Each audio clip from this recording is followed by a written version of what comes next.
France is considered the home of inventive cuisine, so much so, even the word cuisine is French. Famous the world over for their rich, delicious dishes served with flair and passion. The French food culture embraces the idea that food should be savoured, enjoyed and experienced. Join us as we explore the cultural flavours of France.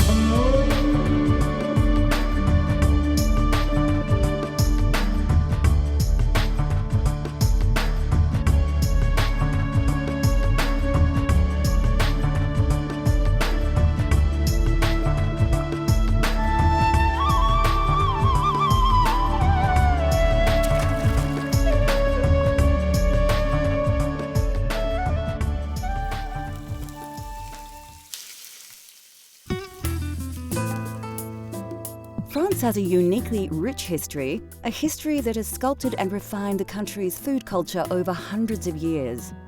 Known as one of the style capitals of the world, French cuisine is probably the most important influence in the culinary world today, and the people of France are passionate and proud of their extraordinary food culture. Well, French cuisine for me would be all about the French people and the passion and time they show for their cooking and their love for eating. Whilst in the country, I noticed that there were lots of shops everywhere you go, especially in Paris. And it's a clear indication of how much time they do spend around the dinner table with friends and family. Chefs from all over the globe travel to France to learn from the best chefs in the most well-regarded restaurants. France has the world's finest dining experiences, and teams of chefs work together to create food magic.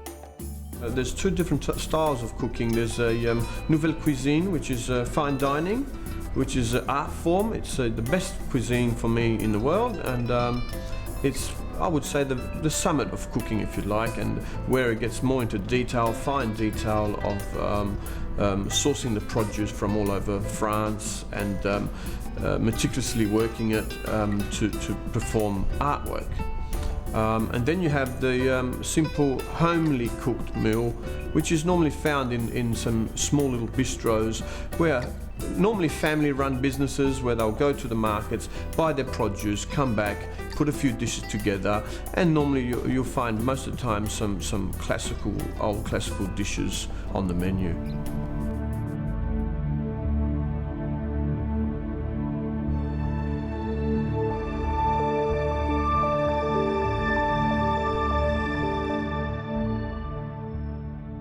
The French, like most cultures, vary their flavours by the season.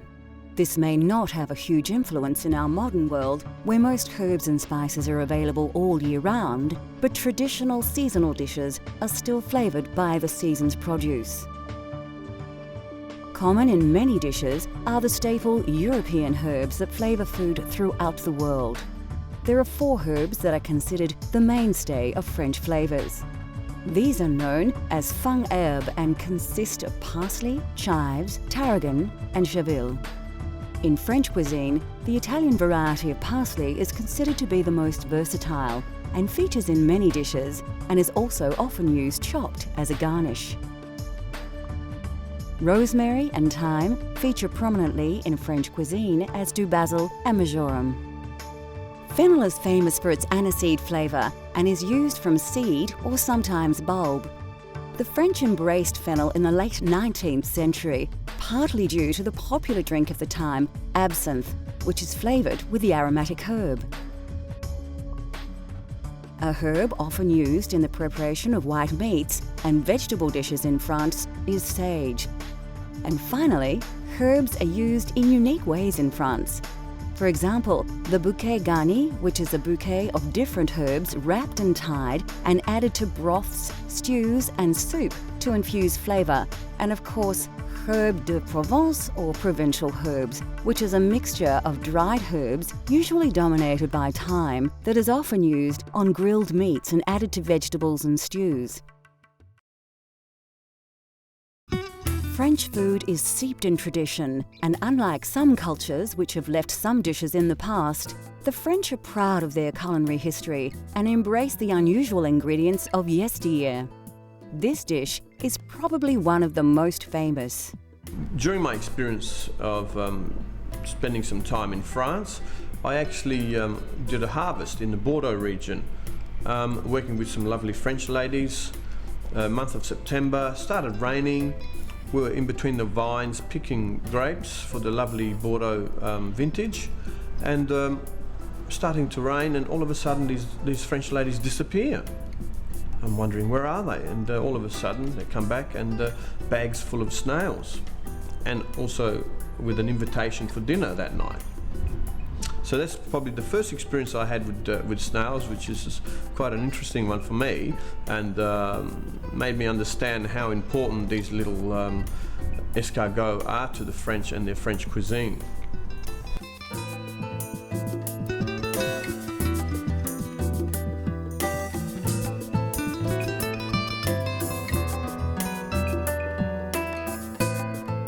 For this dish, you will obviously need some escargot, or snails. Now don't just grab them out of the garden though. Snails need to be purged or prepared for consumption, and are generally slow cooked in stock to soften the flesh. Also, for this escargot entree, you will need some other basic ingredients.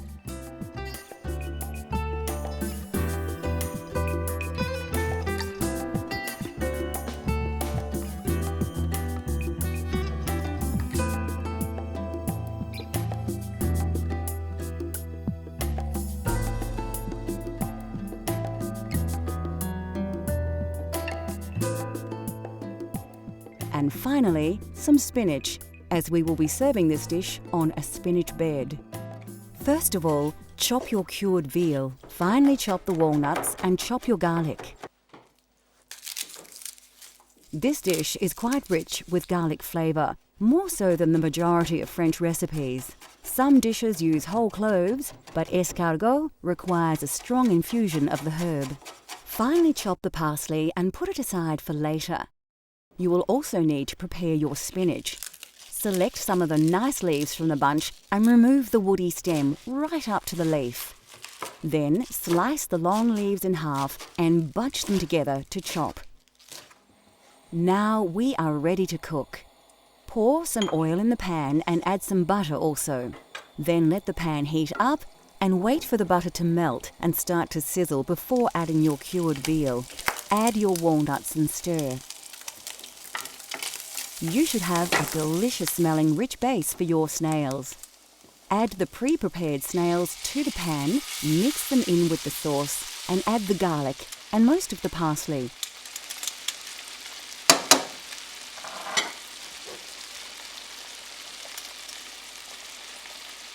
Cook the garlic and parsley through for a minute or so to release the flavours.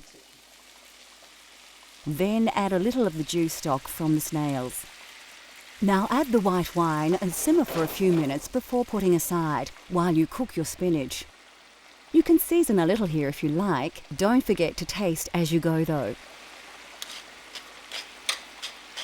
Oil and butter another pan as you did earlier. Take your chopped spinach and place it in the pan to fry. Ensure it is well coated with butter. Season with a little salt and pepper, add a little water, then cover and simmer for a few minutes. Now your escargot on a bed of spinach should be ready to serve. Place the snails back on the heat just to bring up the temperature. Then plate up the spinach. Pour some of the butter from the spinach pan onto the escargot and give it a quick mix before serving on the spinach bed. Sprinkle on some fresh parsley, and there you have a delicious, famous French favourite, escargot. Bon appétit! Coming up on Cultural Flavours, a slow-cooked provincial favourite, and we learn to cook a classic yet simple French dessert.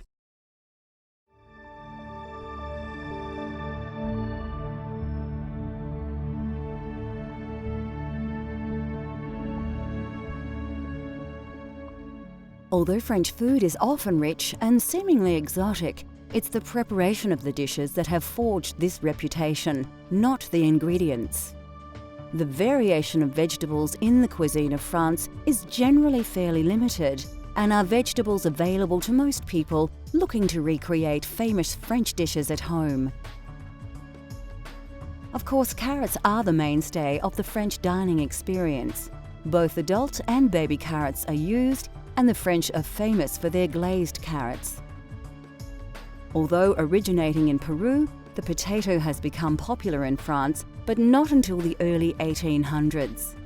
It is thought to have been introduced to the region by Spanish sailors and soon replaced the turnip as the main root vegetable due to its easy cultivation. The turnip still has its place in the local cuisine though, as it is much more flavoursome. Leeks are popular in France and prized for their onion and cucumber-like taste. The white base is more often valued, but the green leaves are often used to wrap the bouquet garni. The familiar purple aubergine or eggplant features in the food of the region, as does zucchini.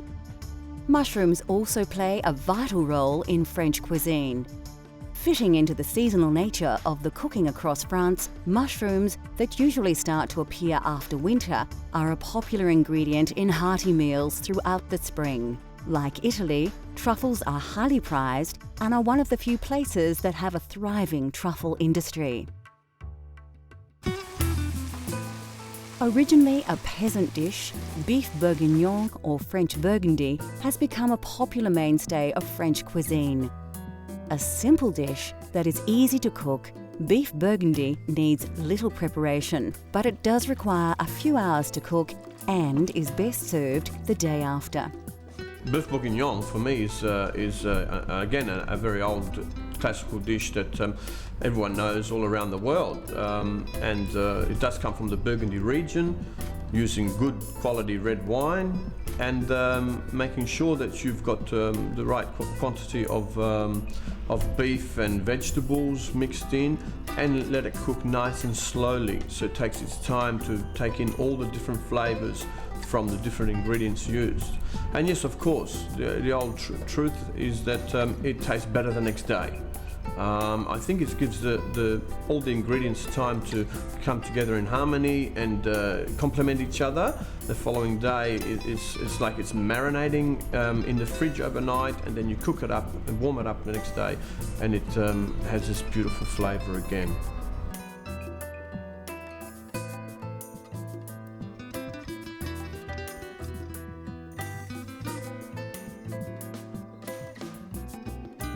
For this hearty provincial stew, you will need a quality cut of meat and a range of fresh vegetables.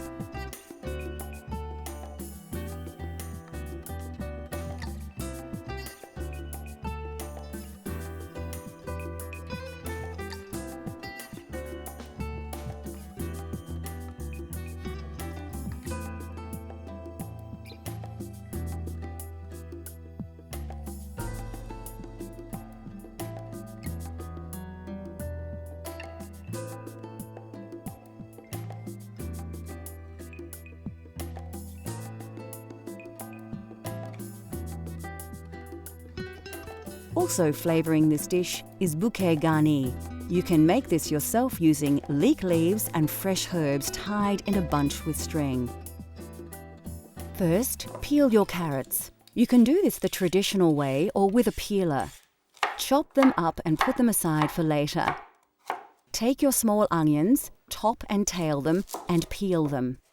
If you can't get small pearl onions or pickling onions, you may need to slice them in half. But don't chop them. Chop the large onion as normal for frying. To prepare your mushrooms, like the onions, you may need to chop them. If you have access to tiny button mushrooms, use them whole. Peel and chop your garlic very fine if possible, and finely chop your parsley. You will need to slice your meat into cubes. Trim the cut if need be, but don't be too fussy. Keep the size uniform so they cook and absorb flavours evenly. Now it's time to fire up your stove. Place a pan on the heat and add some oil and butter. Ensure the pan is well coated. Place the meat cubes in the pan and brown them off. Keep turning them. You don't want to overcook the meat in the pan. Just give it some nice colour and flavour. Season with salt and pepper, but not too much. You can always season more later. Add the carrots and some chopped onion and stir through the oils, coating the whole dish with the simmering sauce. Then place it in your pot on a low heat. Sieve some flour over the mixture and coat well. This adds texture to the dish and keeps the meat together. Add your garlic, bouquet garni and tomato paste. Then pour in a whole bottle of Burgundy. Bring up the heat a little until it just starts to bubble. Place in the veal stock. Then put it aside on a low heat to simmer for about an hour and a half. Fry up your baby onions and mushrooms in oil and butter, just enough to coat them well. Don't overcook them, put them aside to add much later. After about an hour and a half, it's time to add the other ingredients and mix well into the broth. Leave on a low heat for another half an hour, taste and season if necessary. Then it should be ready to plate up. Serve the beef bourguignon in a large bowl with a slice of crusty French bread. You can eat it right away, and it is delicious. But many say beef bourguignon is best prepared the day before, so it's great for dinner parties. Next on Cultural Flavours, we explore the sweet world of French desserts and give you a step-by-step guide to a baked caramel classic.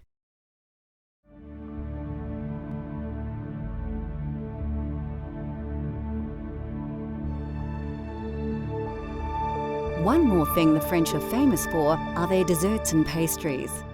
Considered the home of modern desserts, France is rich with tasty sweet dishes that have evolved over hundreds of years of food appreciation.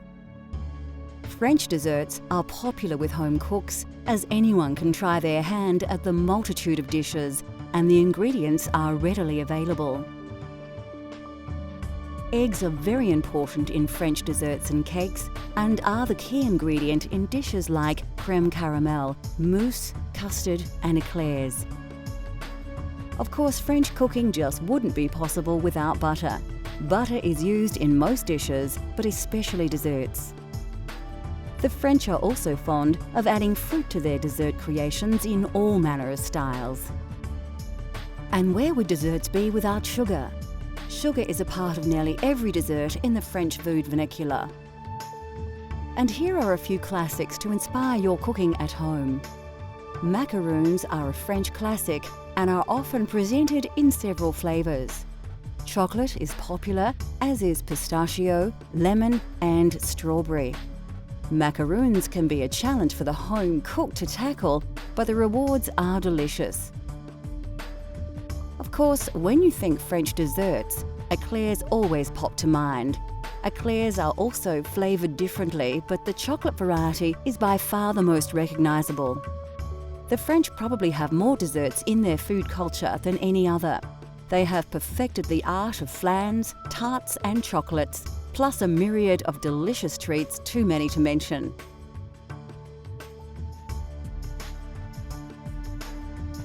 Another aspect of French desserts is, of course, the visual creativity. To be a pastry chef in France is to not only be a master of cooking, but also an artist, presenting their culinary creations in traditional and new and original ways, sometimes creating desserts that look too good to eat.